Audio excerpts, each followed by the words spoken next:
Balik po tayo sa mga balita. Mas pinahigpit na ng Land Transportation Office o LTO sa kanilang panuntunan pagdating sa pagre-release ng mga impounded na sasakyan.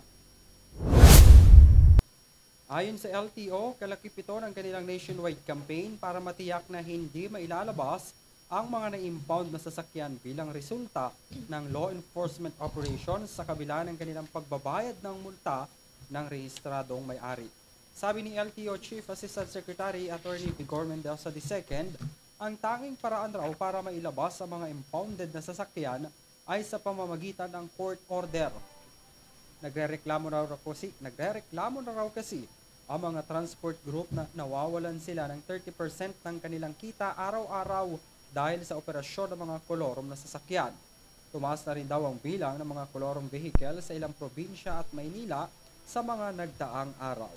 Sa inilabas na memorandum na inisyo sa lahat ng regional directors, district office, heads at hepe ng lahat ng LTO units, dapat maisilbi kaagad ang criminal cases sa tuwing mayroong matagumpay na anti-colorum operations.